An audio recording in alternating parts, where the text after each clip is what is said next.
participação, eu queria convidar a diretora-geral do IBDU, Fernanda Costa.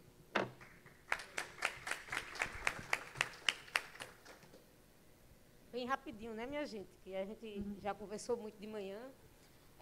A gente está com algumas oficinas acontecendo. Essa primeira é uma oficina que tem 2 pesquisas do IBDU. Uma primeira pesquisa começou a ser desenvolvida logo quando se iniciou a pandemia. A nossa intenção era fazer um banco de jurisprudências, de iniciativas, não só jurisprudência, mas também iniciativas, projetos de leis que tratassem da proteção de direitos durante a pandemia. Então, no começo, a gente teve um universo bem grande de temas que eram tratados, a questão do transporte, da mobilidade, a questão de renda mínima, também a questão dos despejos, a questão de população de rua, né, que foi bastante... teve muitas iniciativas, em especial das defensorias públicas, em relação à proteção à população em situação de rua. No transcorrer do processo, se toma corpo uma rearticulação da campanha Despejo Zero, e aí a gente direciona essa pesquisa a estar levantando jurisprudências relacionadas à questão da moradia. Então, a pesquisa ela tem sequência com esse foco, inclusive para estar apoiando e subsidiando a campanha Despejo Zero. Certo? Essa pesquisa é coordenada por Marcelo Cafrune e por Tarsila Fidalgo, né, que, gentilmente, os dois têm aí disponibilizado parte do tempo deles para estar dando essa contribuição. Uma outra pesquisa que se relaciona diretamente com essa, que vamos estar apresentando aqui a vocês hoje, ela diz respeito à Rede Nordeste de Monitoramento de Conflitos Fundiários, que o IBDU constituiu. A gente tem uma rede hoje que a gente monitora conflitos fundiários nos estados de Pernambuco, Rio Grande do Norte, Ceará e Bahia. Né? Esse monitoramento busca estar identificando, tanto quantitativamente como qualitativamente, os conflitos fundiários que estão acontecendo nesses territórios. A gente trabalha com um urbano, o nosso enfoque é o urbano. Então, hoje, a gente vai fazer uma apresentação um pouco aqui para vocês, para dar conhecimento, dar publicidade dessas 2 pesquisas que a gente está desenvolvendo. Vão ser produzidas publicações específicas sobre elas, mas como é que elas se relacionam e como a gente está desenvolvendo esse trabalho. Então, passo a palavra aqui para Cafrune, Tarsila e Gilson, que é o nosso coordenador da Rede Nordeste. Obrigada, minha gente.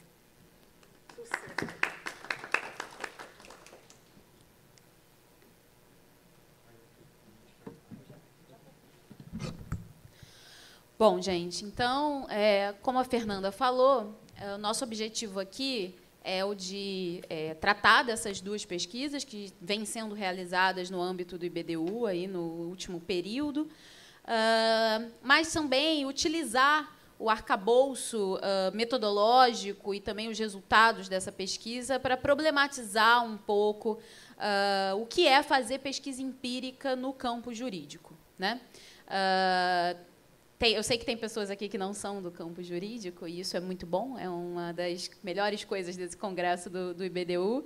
Mas, enfim, para quem está aqui vem do direito e tem esse referencial, sabe que a grande maioria dos nossos trabalhos acadêmicos eles estão vinculados à parte teórica, né? Nós estamos aí o tempo todo analisando o que a gente chama de doutrina, que seria literatura especializada no direito, analisando, enfim, opiniões que são dadas por juristas renomados, e, com base nisso, a gente constrói argumentações, enfim, e produz trabalhos ditos científicos, né? Inclusive, existe uma grande controvérsia no âmbito das ciências sociais se o direito se constituiria ou não numa ciência exatamente por ter uma dificuldade com o trabalho empírico, ter uma dificuldade de relacionar as suas pesquisas e os seus resultados com a territorialidade, com a sociedade nas suas práticas materiais. Então, o nosso objetivo aqui é falar um pouquinho das pesquisas, trazer o conhecimento delas para todos e todas, até para que todos e todas possam se beneficiar, né, ou se apropriar do resultado dessas pesquisas, do banco de dados que vem sendo produzido, enfim, das reflexões que vêm sido feitas a partir desse arcabouço que está sendo construído, mas também para que a gente possa refletir um pouquinho sobre o que é fazer pesquisa empírica no direito, quais são os seus desafios e como é que a gente pode fazer para superá-los, né?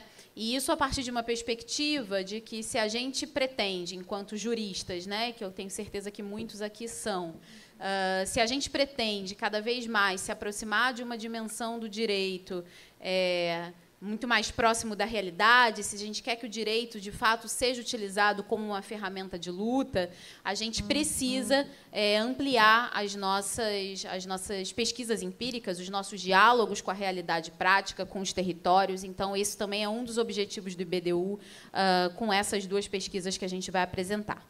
Bom, a gente vai começar, então, com a pesquisa mais ampla, né, que a Fernanda falou com a gente, que foi uma pesquisa que foi iniciada bem no início da pandemia, com aquele senso de urgência de que a gente precisava entender o que estava sendo feito no âmbito dos atores do sistema de justiça em relação àquela situação de crise completa, enfim, de moradia, de acesso à saúde, os espaços públicos, e como é que isso estava sendo trabalhado.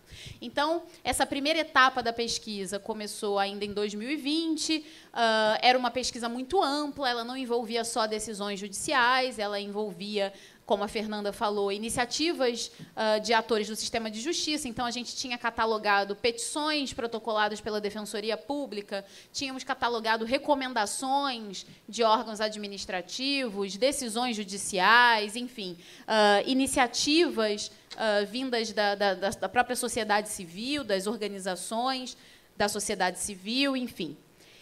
Bom, e aí, encerrado esse primeiro ciclo, essa primeira etapa da pesquisa levou alguns meses, nós fizemos um banco de dados, né, que ficou disponível no site do IBDU, ainda está lá, um grande banco de dados de decisões judiciais e de iniciativas. A gente entendeu que, para continuar esse trajeto, metodologicamente, a gente precisaria fazer um recorte.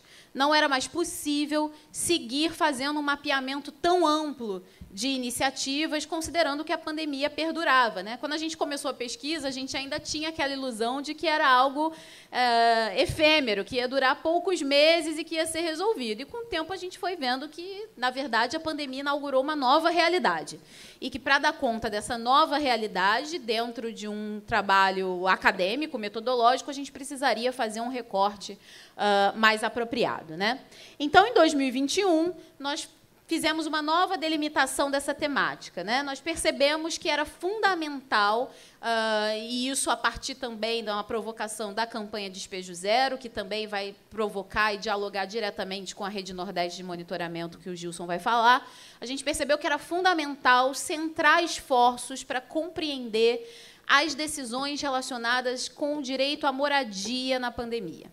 Então, a gente precisava entender como o judiciário, né, estava lidando com essa situação, no que já não era mais um curto prazo. Aqui a gente já está falando do segundo ano de pandemia, já estamos falando de pleitos judiciais que chegam na segunda instância, então a gente já está falando de decisões de tribunais e não só de juízes, e a gente precisava entender isso de forma mais aprofundada. Então, nós fechamos aí o nosso universo de pesquisa nas decisões relacionadas ao direito à moradia e, mais especificamente, nas decisões relacionadas à negação do direito à moradia em conflitos coletivos. E isso por quê? Bom, como vocês devem imaginar, não só a pandemia afetou diretamente as pessoas que não tinham uma moradia ou que tinham essa moradia de forma precária, mas ela afetou também um grande mercado de pessoas que viviam em residências alugadas e que perderam as condições de se manter quitando as prestações, enfim. E isso acabou dando origem a uma enxurrada de ações de despejo. Né? Mas são ações de despejo individuais, entre particulares. E no nosso estudo, enfim, lendo as decisões, a gente percebeu que o racional da decisão do judiciário, nesse caso, estava muito mais relacionado com uma questão contratual entre aquelas duas partes ou com circunstâncias fáticas muito específicas que não serviriam para dar o tom dessa análise mais ampla da visão do judiciário sobre o caso que a gente desejava. Então, a gente focou também nas decisões relacionadas com despejos, com negações ao direito à moradia no âmbito coletivo. Bom, e quais eram os objetivos, então, dessa segunda etapa da pesquisa, né? Na primeira etapa, o nosso objetivo era simplesmente colocar à disposição de todos e todas um banco de iniciativas, né? Seja dos atores do sistema de justiça, seja do Poder Judiciário. A gente queria dar munição, literalmente, para que a sociedade civil pudesse agir, para que os próprios atores do sistema de justiça pudessem agir de forma mais qualificada. Nesse segundo momento da pesquisa, para além de também consolidar um banco de decisões, né, de ter esses arquivos, de ter essa experiência documentada, a gente também teve como objetivo uma sistematização dos documentos, tentando compreender, enxugar, né? Enxugar todas aquelas palavras difíceis das decisões judiciais e chegar na ratio, chegar ali no fundamento exato das decisões para compreender como, de fato, o judiciário estava pensando esse momento no Brasil. E, com isso, obviamente, o objetivo de incidência era a contribuição com a disseminação de práticas protetivas do direito à moradia e também, por que não, uma denúncia de alguns órgãos, de alguns tribunais e da sua atuação, no mínimo, insensível, num momento tão delicado como o que a gente ainda passa hoje, né? Voltou. Pode passar, Marcelo. Bom, e como é que foi o nosso caminho metodológico? É muito interessante falar disso, já entrando aqui nas questões da pesquisa empírica no direito, que quando a gente começou a pensar nessa pesquisa e tal, a gente achou que seria algo muito intuitivo, né? Muito intuitivo, você selecionar os tribunais, fazer a busca por palavras-chave, pegar as decisões, analisar as decisões, categorizar, né? E produzir aí artigos, textos críticos, tentando compreender como o judiciário se coloca dessa maneira. Mas, como tudo que envolve pesquisa empírica, e aí lembrando para quem não é da área do direito e pode achar isso estranho, que pesquisar decisões judiciais é considerado pesquisa empírica em direito, né? Não necessariamente você precisa ir a campo para fazer essa pesquisa empírica, a gente percebeu que o caminho era bastante mais tortuoso do que a gente imaginava a princípio, né? Então, aqui a gente tem, mais ou menos, um resumo do nosso caminho metodológico, e, olhando assim, ele parece também bastante intuitivo, né? Uma fasezinha depois da outra, tudo resolvido e tal. Mas a verdade é que esse caminho está mais para um zigue-zague enorme entre essas fases do que propriamente para um encadeamento, enfim, que chegasse aqui na última etapa. Então, só para vocês terem uma ideia, nós primeiro fizemos uma definição dos tribunais, e aí já começa o nosso desafio, porque nós temos um país de dimensões continentais e nós temos tribunais que não só atuam de forma diferente, conforme a região, o estado em que estão colocados, mas também apresentam os seus resultados de formas diferentes, né? Então, a gente teve que pensar num arranjo de representatividade regional que pudesse estar demonstrada, pensar num arranjo que trouxesse, de fato, um volume expressivo de decisões e que pudesse subsidiar a análise que a gente pretendia fazer. Isso tudo dialogando com a realidade dos sites desses tribunais que precisavam entregar as ferramentas, as decisões que a gente precisava para tocar a pesquisa, né? Então, aí já foi o primeiro desafio, que parecia intuitivo, mas, de fato, não foi. Bom, a partir dessa decisão dos tribunais, né, que, como eu falei, buscou incorporar esse critério da representatividade regional, dialogando com a disponibilidade das informações, nós fizemos uma divisão de uma equipe de pesquisadores voluntários das 5 regiões do país que atuaram no mapeamento e também na análise dos dados dessa pesquisa.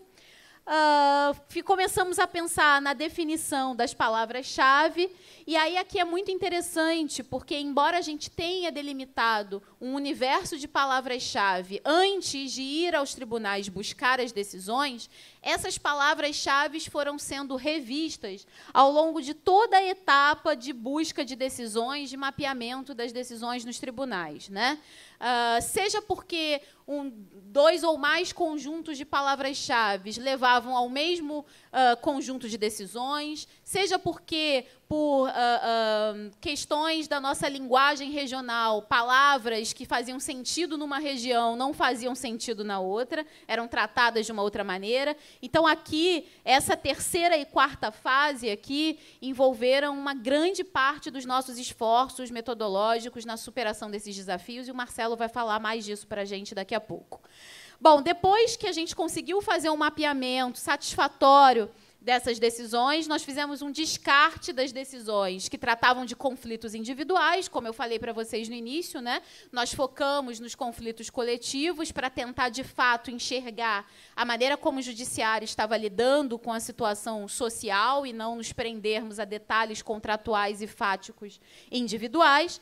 Fizemos, então, o cadastramento das decisões dentro de um formulário Google, uma por uma, fomos cadastrando para criar essa base de dados que trouxesse o local dessa decisão, que trouxesse uma ementa para a gente entender qual era ali o ponto, que trouxesse qual era o tipo de ação, que existem várias ações judiciais que dialogam com o tema da moradia, então, qual era o tipo da ação que estava em jogo, e para que a gente chegasse a esse mapeamento que está disponível atualmente no site do IBDU, né?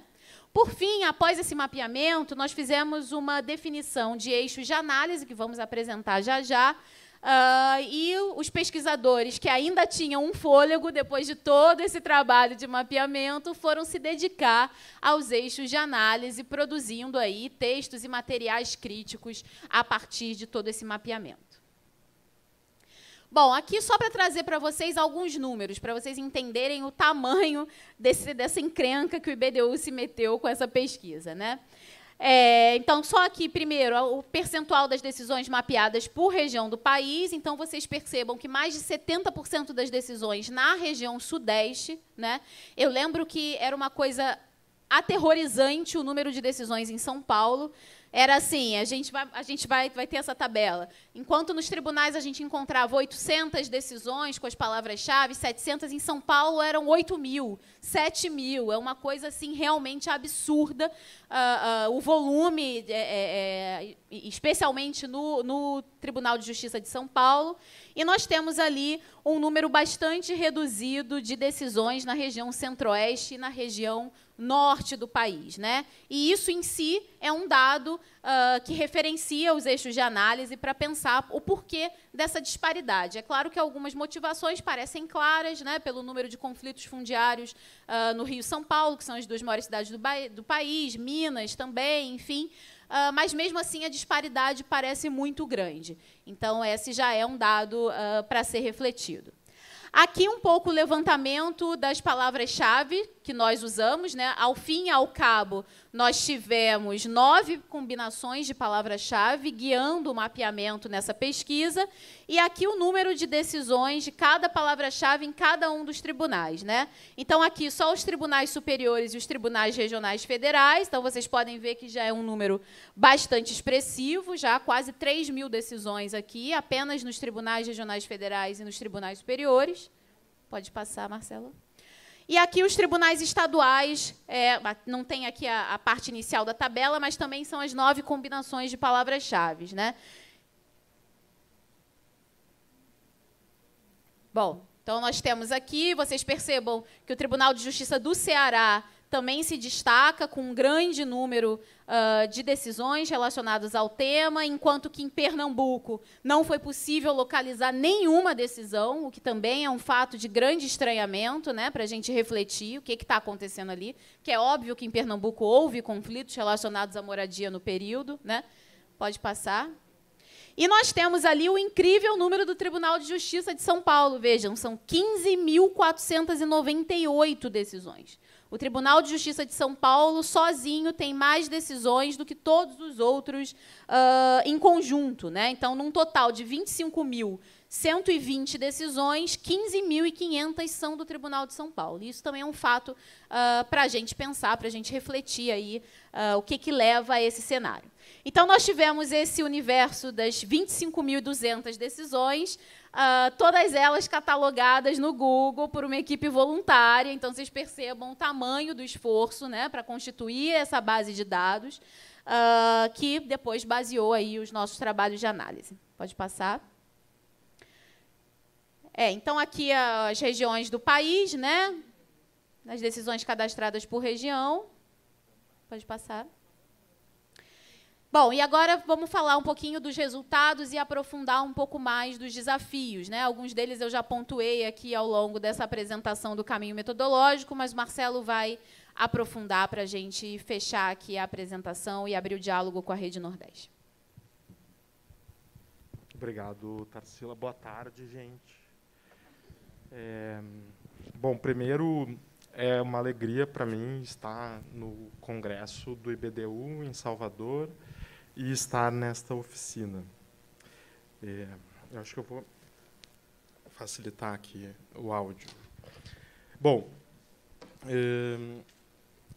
dando sequência à apresentação, nos resultados parciais, né, a gente chega, após a avaliação, né, esses números eles são muito grandes e tal,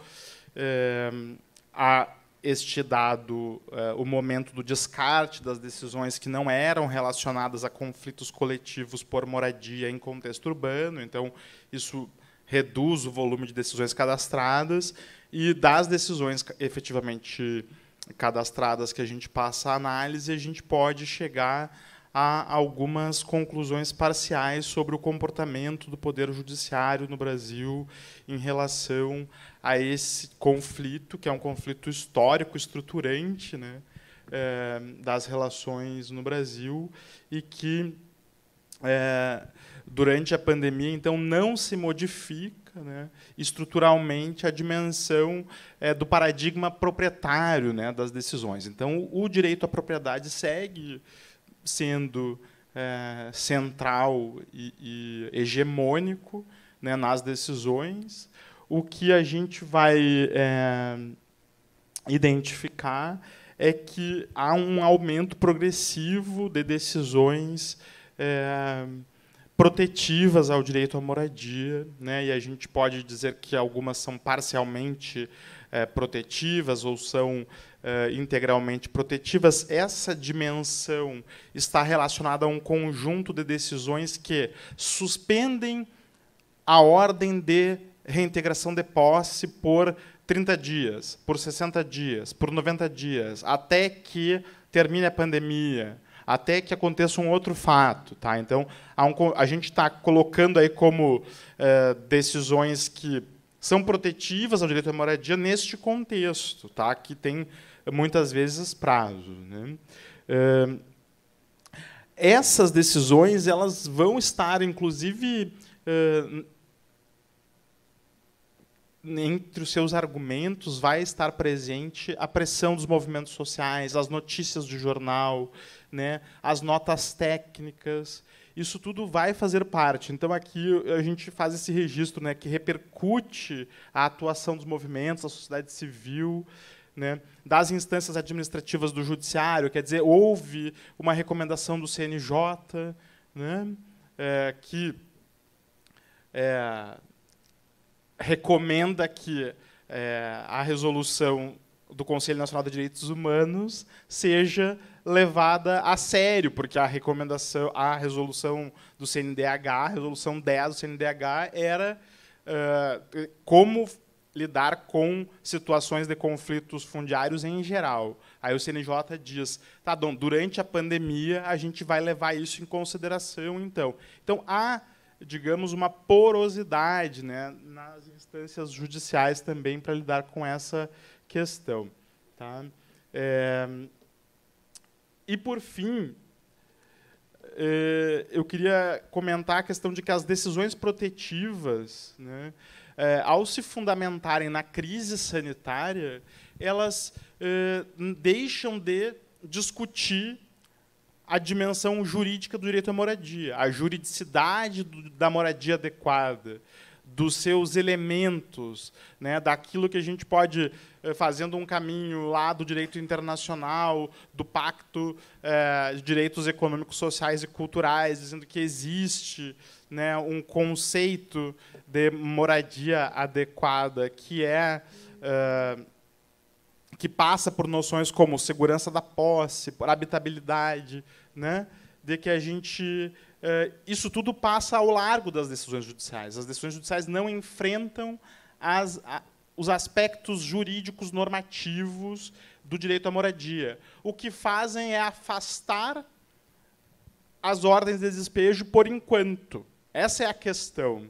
E é por isso que a emergência que é mencionada hoje, que o dito nos convocou hoje de manhã para estar, né, novamente, dia 21, solicitando, reivindicando, exigindo, mais uma vez, a prorrogação da liminar, né, na DPF 828, é nesse sentido, né, de reconhecer que as decisões judiciais hoje, do que a gente pôde identificar na nossa pesquisa, elas, de fato, elas não mudam a natureza das decisões jurídicas sobre os conflitos possessórios de moradia.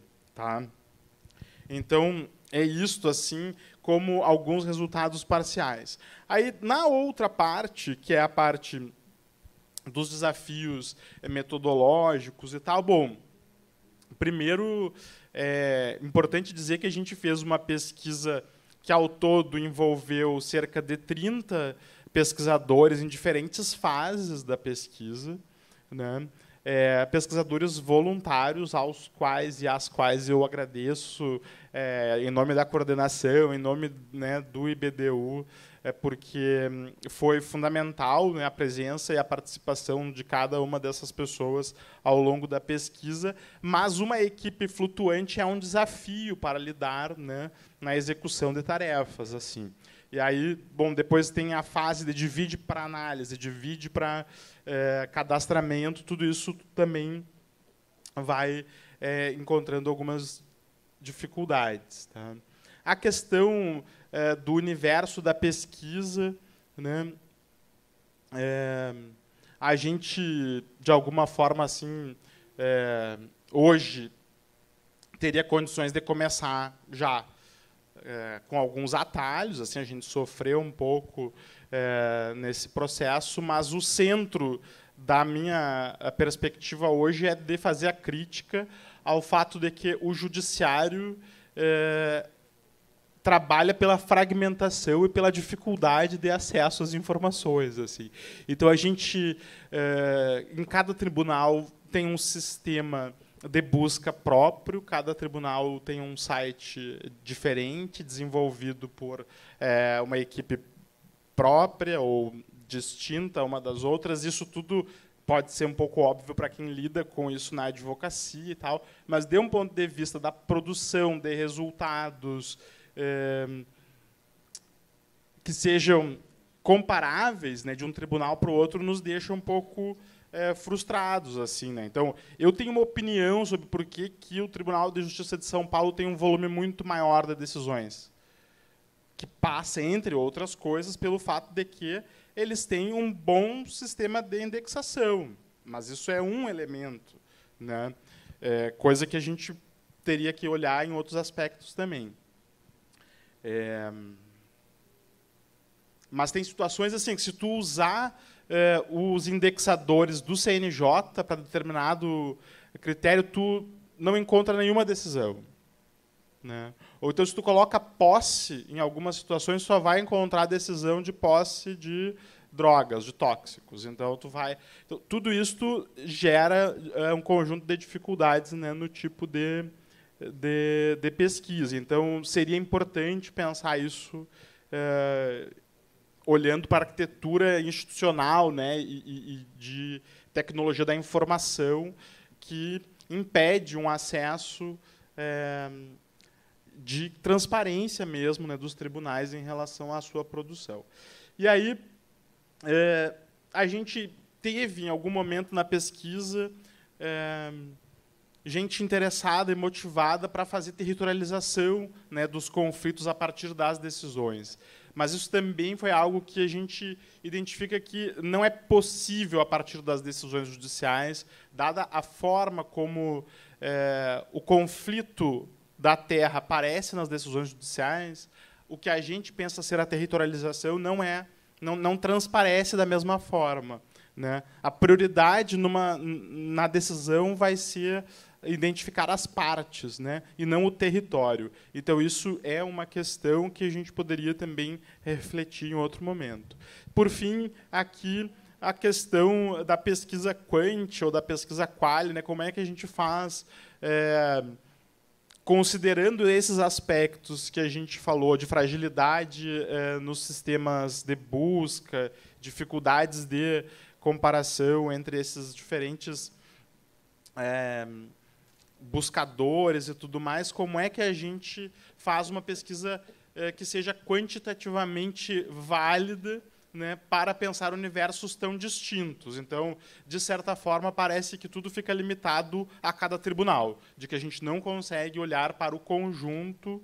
Então, nem nos TRFs isso é possível, né? Então, é uma situação muito curiosa. Mas, além disso, além da questão do quant, assim, a questão do quali é como é que a gente, fazendo esta seleção, né, a gente tem ali aproximadamente 350 decisões que estão disponibilizadas hoje na nossa coletânea de jurisprudência, né, na página do IBDU. A gente convida a todos para fazerem o esforço de seguir a análise. Quer dizer, a gente sabe que tem possibilidades de análise ali. A gente fez uma busca, fizemos algumas análises já, né? A gente tem publicado algumas dessas reflexões, e a gente convida todo mundo a contribuir também nessa discussão aí sobre o resultado da pesquisa e tal. Então, a nossa pesquisa, em todos os momentos, ela tinha o objetivo de consolidar banco de informações disponíveis para que outros pesquisadores pudessem se apropriar e também desenvolver as suas próprias pesquisas. Por fim, assim, só destacar algo que talvez já esteja assim na mente de todo mundo, que é o papel da campanha Despejo Zero, né, na construção da agenda junto ao STF, junto ao Congresso, a forma como se construiu, né, a presença de uma abordagem e de uma reflexão que traz, né, a moradia para um contexto de proteção que, como eu tinha feito a ressalva antes, tem sempre esse elemento assim de que é por uma questão humanitária. Então, bom, por uma questão humanitária, considerando a pandemia, não vamos despejar as pessoas. Essa é a parte problemática, né? Mas a gente nunca pode deixar de comemorar toda a vitória. Então, é uma vitória e a gente precisa compreender o limite dela e identificar como que a gente pode avançar aqui no sentido de, por exemplo, apresentar outras propostas, né? Já foi mencionado também o PL do Congresso. Eu vou dar o exemplo da campanha Despejo Zero lá no Rio Grande do Sul, que apresentou um PL na Assembleia, que institui uma política de remoção prevenção a despejos, de prevenção às remoções e despejos. Então está fazendo um outro debate próprio lá e tal, e o TJ está recebendo todo mês, agora faz reunião o TJ com a campanha Despejo Zero. Quer dizer, isso é um ator que está sendo ouvido mensalmente pelas desembargadoras, né, do núcleo de mediação e tudo mais. Então, este exemplo é o exemplo da possibilidade, né, e da relevância da campanha Despejo Zero neste contexto, tá, gente? Só para finalizar aqui, eu acho que eu já passei do meu tempo.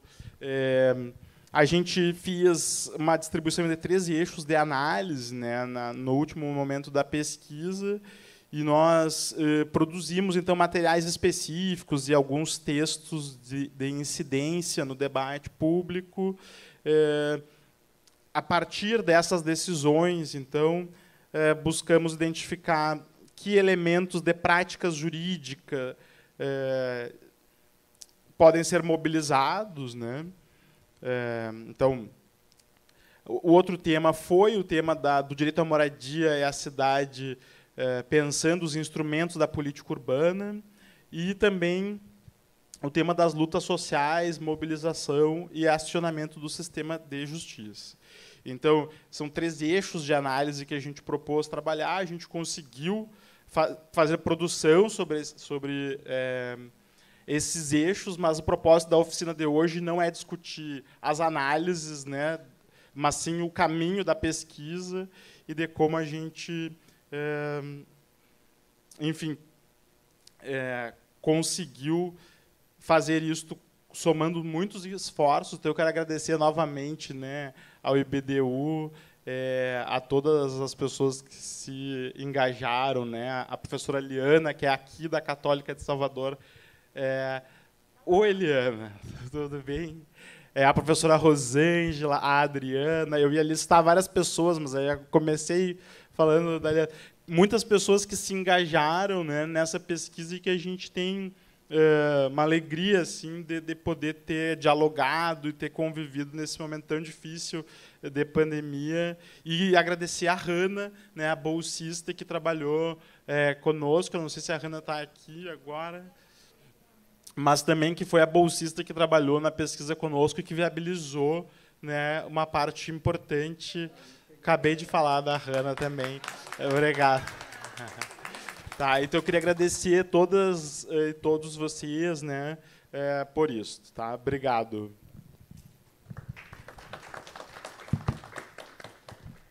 Gilson, só um minutinho antes de passar a palavra para o Gilson, só para, enfim, para quem quiser acessar o banco de dados com as 350 decisões, já depois de todos os filtros, está disponível no site do IBDU. Nós vamos disponibilizar também todos os textos que foram produzidos a partir desse banco de dados por esses pesquisadores voluntários.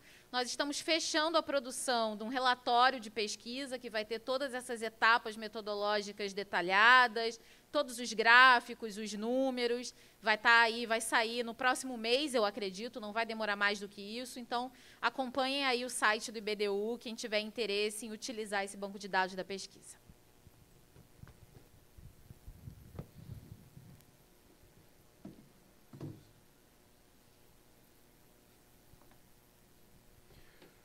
Bom, então, dando continuidade, né, já que essas duas pesquisas elas representam muito para a gente e se conectam de alguma forma, né, eu vou contar um pouco do que foi a Rede Nordeste desde esse começo, né, como a gente tem construído esse espaço dentro do IBDU e de como a gente tem pensado e planejado as ações e o que a gente tem de resultados até o momento. A Rede Nordeste de Monitoramento e Incidência em Conflitos Fundiários Urbanos, esse nome enorme, mas ela sintetiza o que a gente se propõe, ela inicia em junho do ano passado, em junho de 2021, e ela está atualmente sob a minha coordenação. A gente conta hoje com 4 bolsistas e atuação em 4 estados, né? Nossa pesquisa hoje ela se concentra nos estados da Bahia, Ceará, Pernambuco e Rio Grande do Norte. de modo que a gente conta com um pesquisador bolsista do campo do direito em cada capital desses 4 estados. A equipe ela é composta também por outras pessoas do IBDU, a Adriana, a Érica, a Fernanda e a Lígia. E a ideia da gente era, na verdade, trazer uma perspectiva do Nordeste para o Nordeste. Então, o interesse da Rede Nordeste era de criar realmente uma rede de atores, rede de sujeitos capazes de interpretar a realidade dos seus próprios territórios a partir da lógica desses territórios.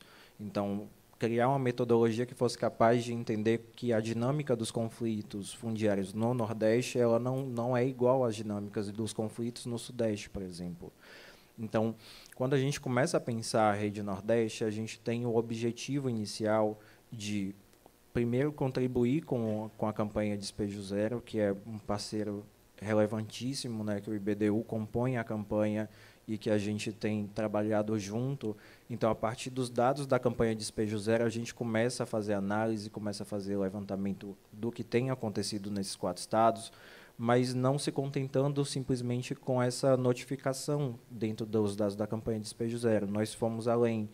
Então, nós mobilizamos a partir, e aí começando a falar desse caminho metodológico, a partir dos dados da campanha Despejo Zero, nós começamos a mobilizar os atores do sistema de justiça. Então, nós fizemos contato com as defensorias públicas, nós fizemos contato com as advocacias populares, núcleos de faculdades, enfim, todos esses sujeitos, o próprio judiciário. A gente tentou trazer esses sujeitos à construção coletiva desse mapeamento. Mas a ideia não é ficar somente num mapeamento, né, numa análise quantitativa. A ideia era que a gente conseguisse produzir um material quali quantitativo, né, fazendo essa análise do que vem a ser essas decisões, de como o judiciário e os atores do sistema de justiça têm lidado com esses conflitos fundiários nesses territórios e o que tem sido decidido. Então, nós temos um marco temporal das análises de 2021 apenas. Nosso projeto, atualmente, ele está na fase de elaboração do relatório final, desse produto final da pesquisa. Então, nós temos trabalhado ao longo desse ano de 2021 e de 2022 com os dados de janeiro até dezembro de 2021, concentrado nesses 4 estados, de modo que a gente pudesse fornecer um retrato do que tem acontecido, mas que a gente também desse um instrumental, que eu acho que é o importante das 2 pesquisas do IBDU, é de fornecer esse instrumental capaz de incidir nas realidades, né, capaz de atuar nesses territórios, de fornecer às defensorias públicas um material de análise consistente, robusto, a partir da realidade desses 4 estados. Então, ao longo desse caminho, a gente conseguiu mapear as decisões e encontrar coisas que a gente não tinha, por exemplo, nos dados da campanha Despejo Zero. E aí a ideia de fazer esse movimento cíclico, de pegar os dados da campanha e retroalimentar, no estado da Bahia a gente conseguiu identificar 31 conflitos no ano de 2021, que envolvem conflitos que acabam entrando numa zona turva, né, do que é urbano e do que é rural. E, às vezes, as 2 coisas ao mesmo tempo, mas que a gente tem essa dinâmica. Então, 31 conflitos no estado da Bahia, 79 casos em Pernambuco, desses nem todos tiveram uma movimentação relevante em 2021.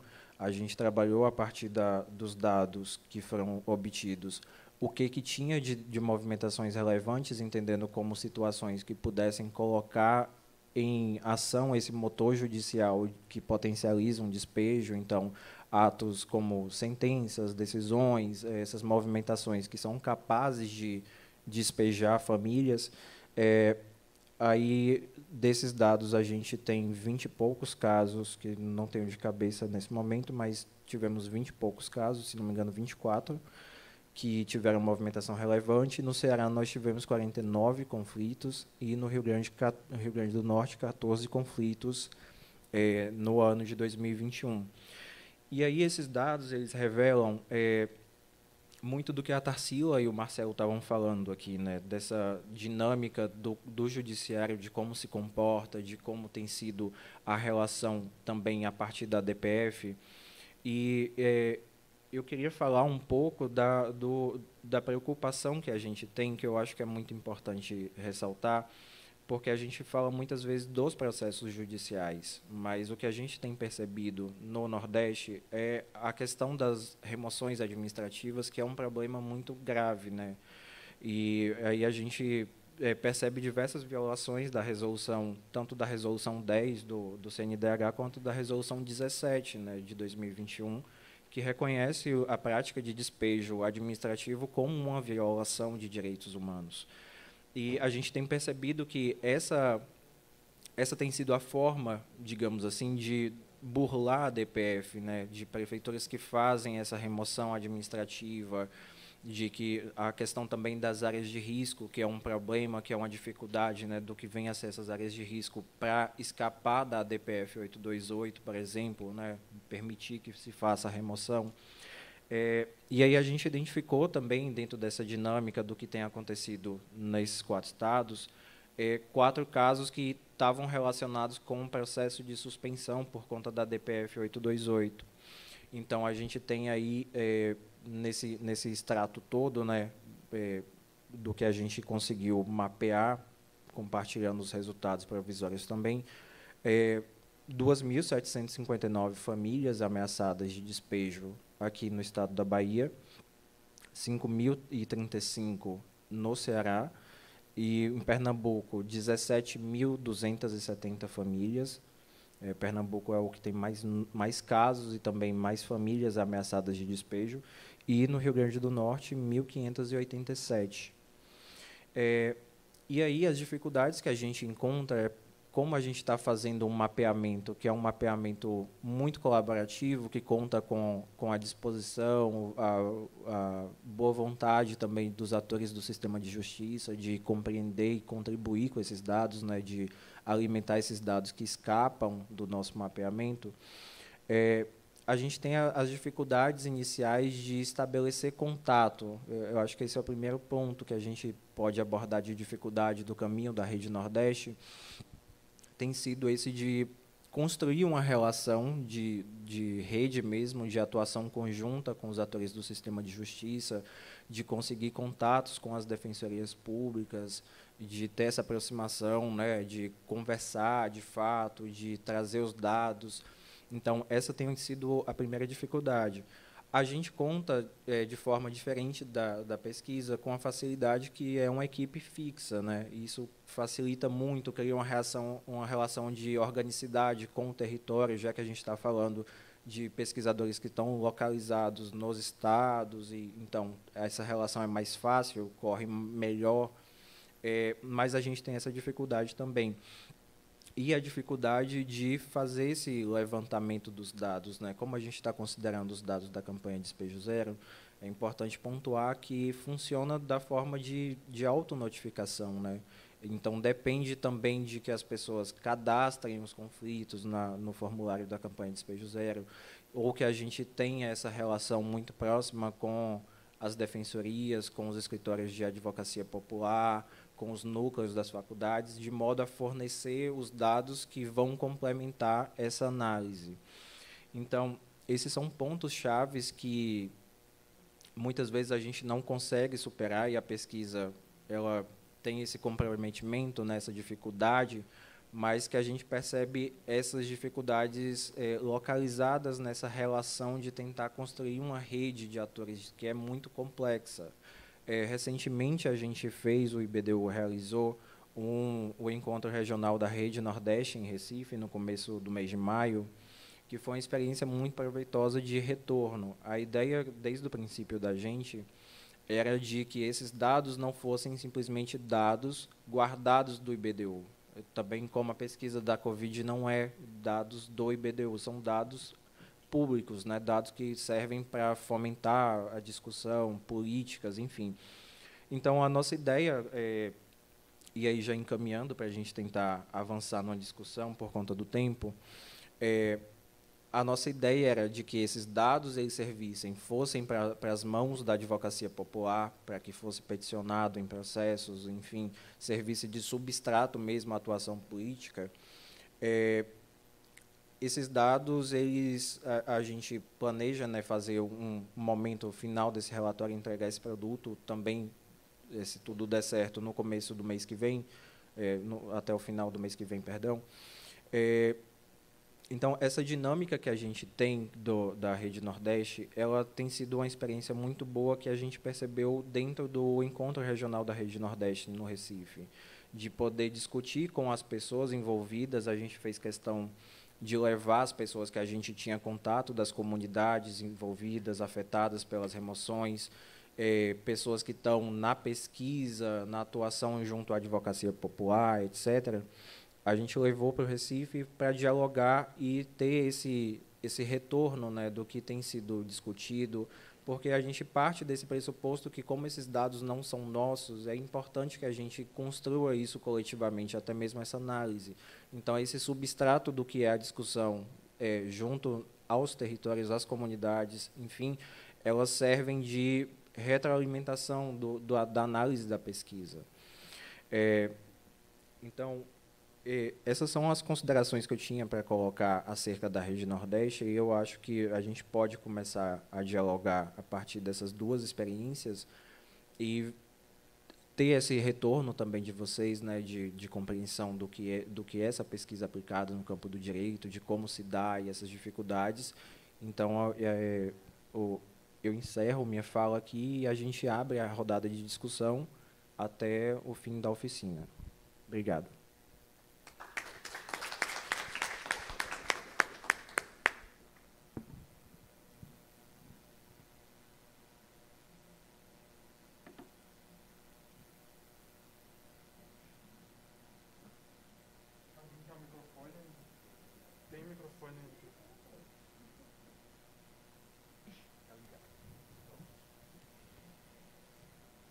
Bom, se ninguém vai, eu vou começar, então. Vou startar aqui.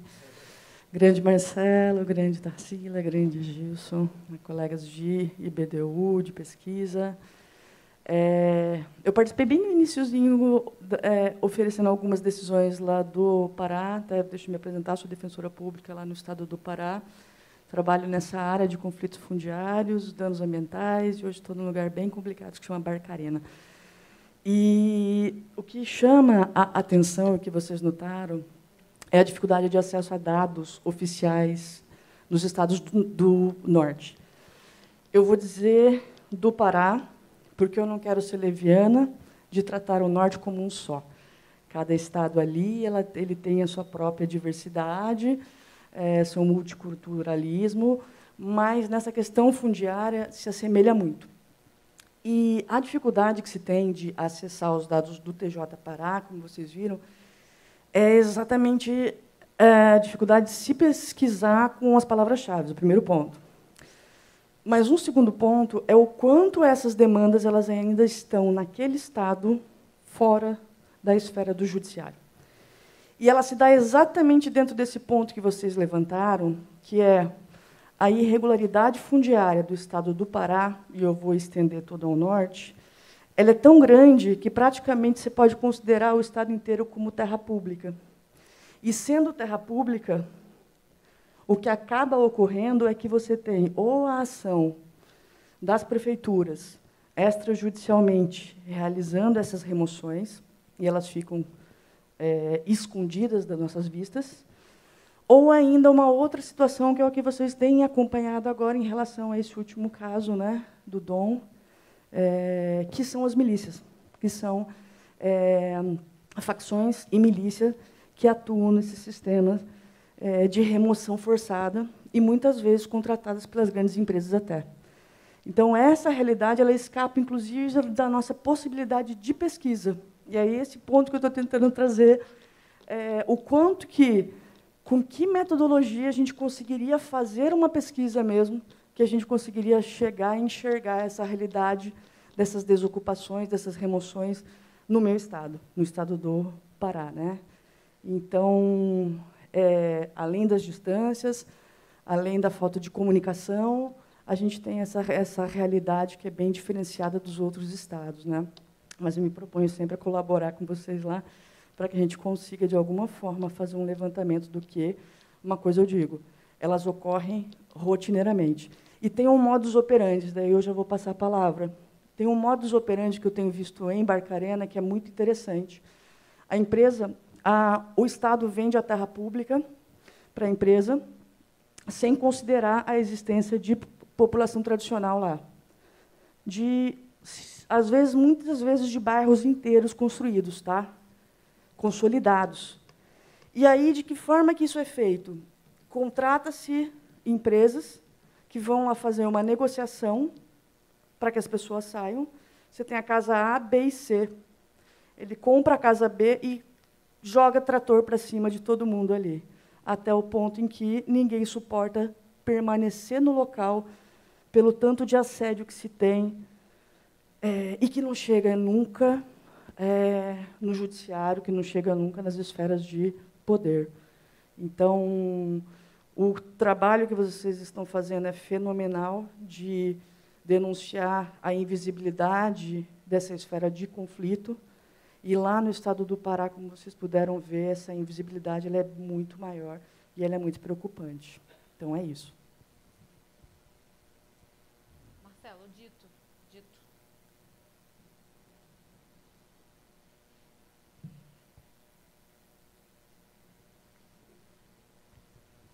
Então, queria também parabenizar a mesa, né, a Tarsila, a equipe e o grupo, também pela pesquisa, né?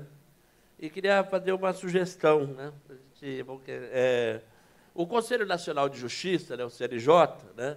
Está até lendo aqui a pequena posição aqui de motivos aqui no site do CNJ, está dizendo o seguinte, né?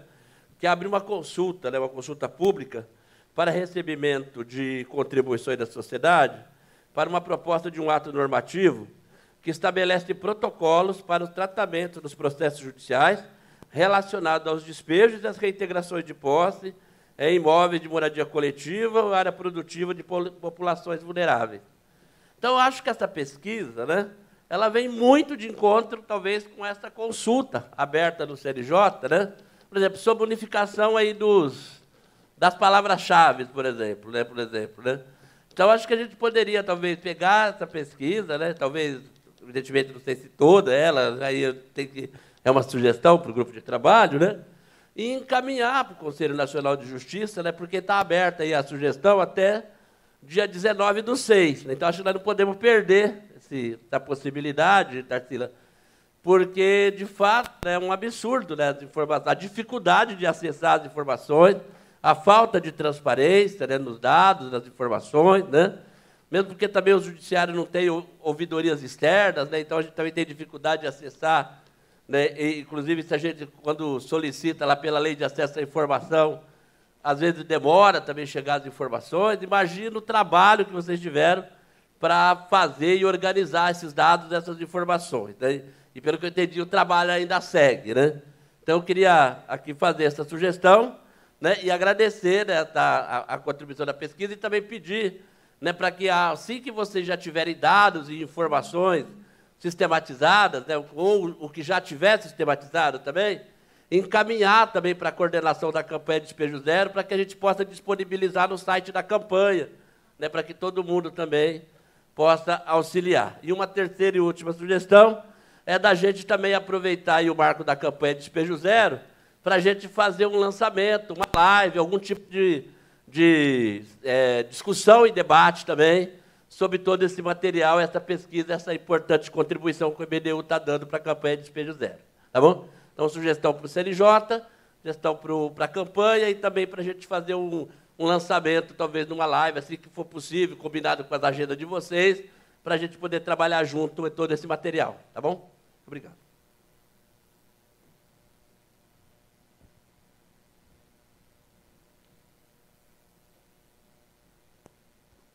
Parabéns pela pesquisa. Eu sou Cleandro, sou do IPEA. O comentário que eu queria fazer aqui é mais assim, como não jurista, né, como urbanista. mas é um tema que acho que é bastante caro para a gente, que é essa questão da possibilidade de espacialização, territorialização desses conflitos, né? Talvez até pedir para se o Marcelo talvez pudesse explicar um pouquinho mais, né, o que significa não ter informação, se essa informação dessa espacialidade ela é totalmente ausente ou se a gente poderia ter ao menos alguma pista. Imaginando assim que num extremo a gente teria uma total precisão dessa localização, inclusive com confrontantes, né, e no outro extremo a gente teria simplesmente a localização dentro da unidade da federação, onde esse conflito pode ter se manifestado. Acho que é importante porque, pelo menos para aquilo que a gente vem tentando fazer, né, experiências de mapeamento, assim, mesmo que a gente não tenha uma precisão absoluta, é melhor ter alguma coisa do que não ter nada, né, pela possibilidade que a gente tem de cruzar com outras bases de dados e dados secundários mesmo que a gente consegue. E, enfim, era mais esse comentário mesmo. Então, queria saber um pouquinho mais. De qualquer forma, eu não conheço a base de dados, mas estou bem interessado em poder ter acesso a ela. Obrigado.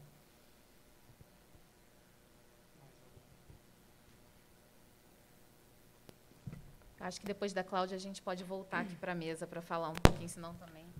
Vai lá. Cláudia Pires, arquiteta. A minha contribuição é em relação a essa questão do mapeamento, né? Tem um grupo na UFMG, não é um grupo de direito, é um grupo ligado a questões ambientais, na geografia, que chama GESTA, e ele trabalha com mapeamento de conflitos fundiários, inclusive com um mapa de conflitos fundiários que tem uma base de dados interessantíssima, e talvez um contato entre essas duas bases de dados pudessem, de certa forma, consolidar um mapa que lide com a questão do conflito fundiário do ponto de vista ambiental, com um mapa de conflitos fundiários do ponto de vista do direito à cidade, né? Acho que talvez fosse bem interessante fazer isso.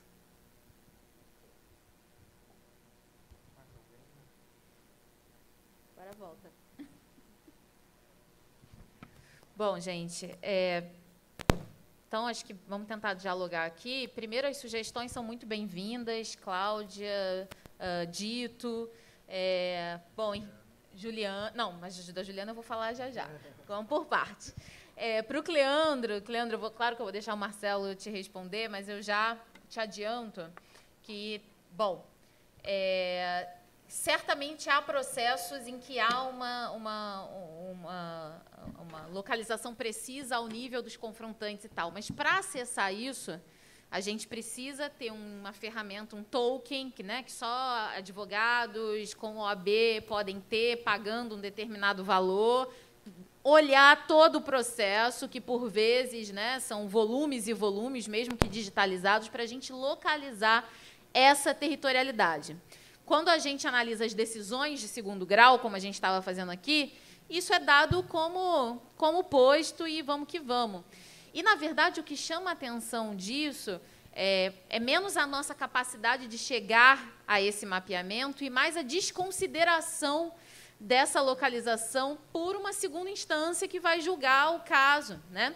Quando chega na mão do desembargador, ele já nem quer saber que área é essa que está sendo tratada. Ele está só preocupado ali com o direito, quando está preocupado com o direito, né? Porque um dos problemas dessas decisões, como o Marcelo colocou, são as fundamentações, que são rasas, ou muitas vezes nenhuma, né? Você vê claramente que é aquele tipo de decisão que a assessoria do tribunal faz em massa, né? Junta todos os processos do mesmo tema, coloca a mesma decisão e vamos embora. Então, a questão da dificuldade da territorialidade, é claro que uma força-tarefa conseguiria precisar um pouco mais as localizações desse processo. Mas o fato da gente não ter essa precisão no segundo grau, eu acho que já indica um problema grande aí para a gente tratar. E aí, dialogando com a Juliana, total solidariedade a você. Eu sou do Rio de Janeiro, como você sabe, mas não sei se todo mundo aqui sabe. E lá nós também temos essas questões, né? Claro que em níveis diferentes, e, enfim, mas também temos esses problemas. Um número muito relevante de conflitos fundiários no Rio de Janeiro não chegam ao judiciário. Não chegam ao judiciário porque são resolvidos à força por grupos armados, enfim, em oposição ali a populações. Muitas vezes as instituições da sociedade civil ou a própria Defensoria Pública é chamada para mediar conflitos, no campo extrajudicial, que, na verdade, enfim, né, é um campo ali da violência mesmo, né, um campo...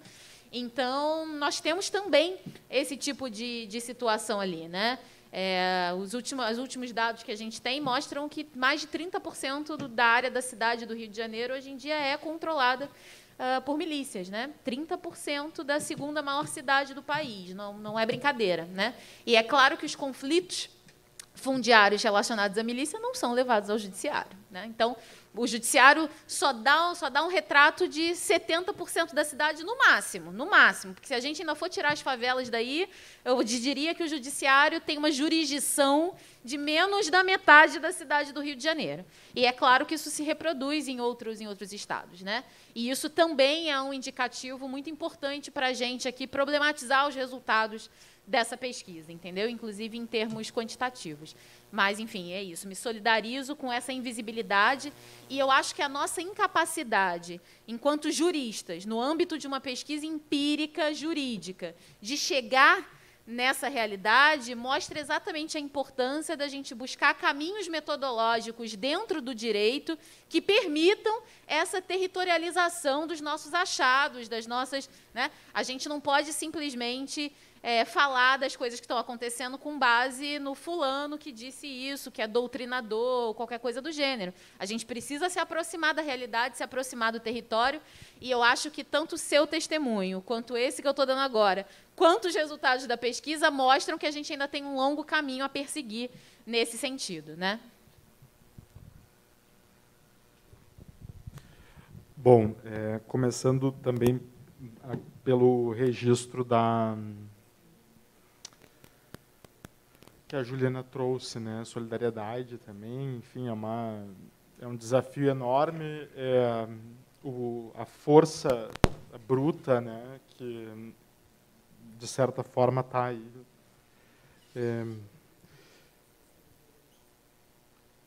nos governando e desta mesma forma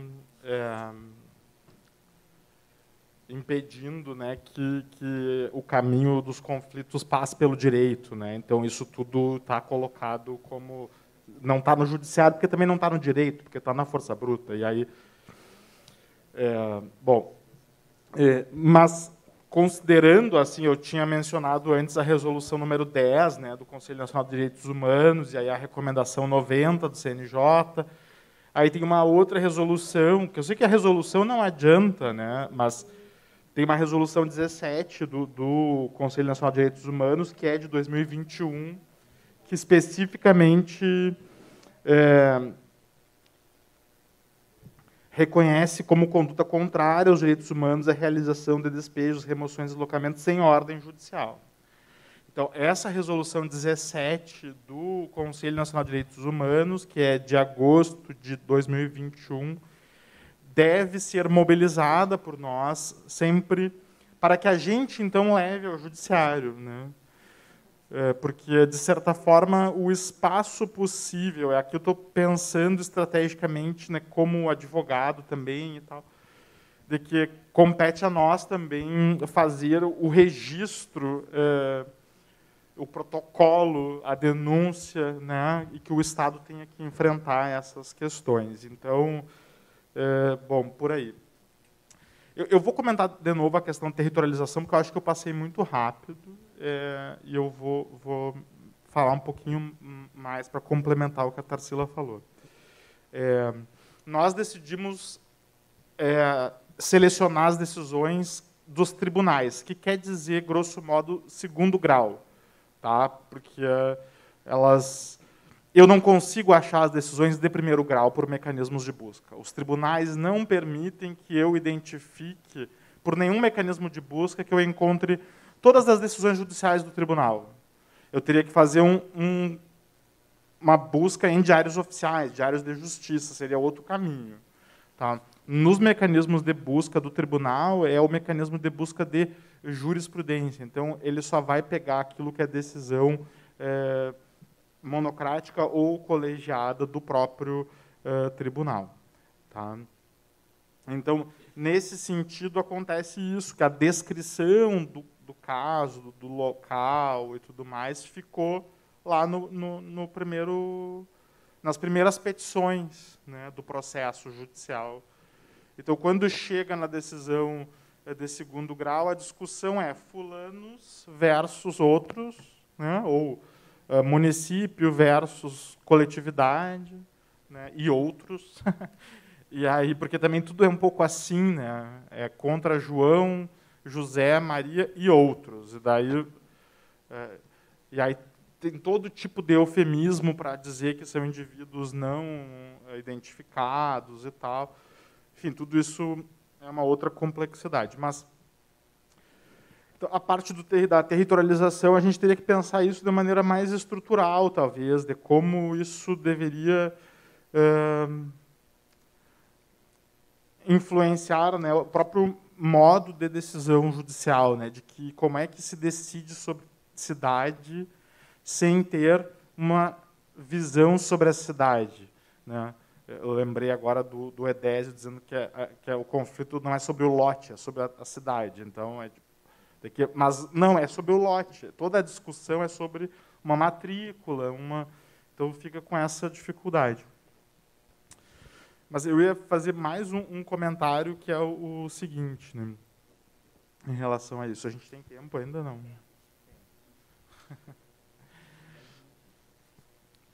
Não, que é em relação à territorialização, à necessidade de pensar isto, né, de que o judiciário não tem uma possibilidade, assim, né, ou não tem um ferramental de discussão a partir do direito que envolva a dimensão espacial. Então, é esquisito dizer isso, assim, mas uma coisa que mais me surpreende é o seguinte: as decisões que a gente considera que atendem o mínimo, elas citam a Constituição de 88, o Estatuto da Cidade e até o plano diretor da cidade. Teve uma decisão que é do TJSP, tá, do TJ de São Paulo, que a juíza era uma ação, era um conflito individual, tá? Uma ação demolitória. Tá? A juíza diz: olha, mas tem as ex aqui. É umas ex. Ela lê o plano diretor, a juíza. Então, quando o juiz chega a ler o plano diretor, aí é uma outra coisa, entendeu? Isso foi uma das coisas que eu disse lá para as desembargadoras. Eu vou ficar chamando elas assim, né, para não citar ninguém, né? Eu disse: olha, o que se destaca das decisões é a ausência de menção à Constituição da República. O que mais se destaca nas decisões é a ausência de menção ao direito internacional, né? Porque daí os mesmos juízes, desembargadores, vão escrever sobre controle de convencionalidade, né, que é o controle de constitucionalidade da Convenção Internacional do Tratado, né, que é um novo consenso bacana, super moderno, tal, europeu, uma coisa maravilhosa. A questão é que não se fala disso. Então, de certa forma, a questão do território, assim, eu fui para outro lado, tá? Que é o tema de então, a localização do conflito, ela não aparece também por aí, né? Quando tem algumas boas decisões, elas vão fazer esse exercício, elas vão trazer uma dimensão de dizer qual é o zoneamento do território, né? Qual é o zoneamento do território. Então, eu acho que isso é um tema assim, que eu queria aproveitar a oportunidade para compartilhar com vocês, de a gente... E aí teve uma decisão administrativa do TJRS que dizia assim, ó, porque vocês vão lembrar, talvez, alguns de vocês, que há alguns anos atrás houve uma operação de guerra no centro da cidade, de uma ocupação do movimento de lutas em bairros, vilas e favelas, o MLB, chamada Ocupação Lanceiros Negros, num prédio público no centro histórico, e que a desocupação forçada ocorreu durante a noite, com muita violência e tudo mais. Fruto disso, se assinou um protocolo. O protocolo diz que, em caso de uso de força, violência policial, não vai ser mais durante a noite, não vai mais jogar gás nas criancinhas, entendeu? Umas coisas assim, está lá o protocolo. Isso aí é um documento. O outro documento foi uma decisão administrativa que diz assim, ó, será o Tribunal de Justiça do Rio Grande do Sul fará curso de formação em direitos humanos e direito urbanístico para os magistrados. Decisão de 2019. A essa decisão, o processo foi arquivado, porque era um processo administrativo, tomaram a decisão e arquivaram. E daí, eu tinha comentado que tem reunião mensal agora, né, do TJ com a campanha Despejo Zero. E daí eu pergunto toda vez, quando é que vai ter o curso? Né? Eu disse, porque, não, a gente agora colocou esse conteúdo lá no item do curso permanente de qualificação dos magistrados e tal, lá no item vulnerabilidades. Então, tem um item vulnerabilidades dentro do curso anual de... e aí, a questão do direito urbanístico, direitos humanos, está lá em vulnerabilidades. Mas é uma decisão deles, entendeu? Que eu lembro eles todas as vezes que eu tenho oportunidade, porque eles abriram essa porta aí para mim e para outras pessoas. Eu fui em algumas reuniões, tá? Mas então é um pouco este o caminho, assim, eu acho, de insistir, né, nas diversas possibilidades.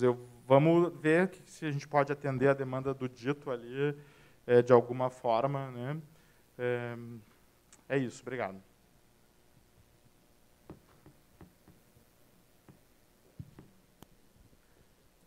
Gente, tá me ouvindo?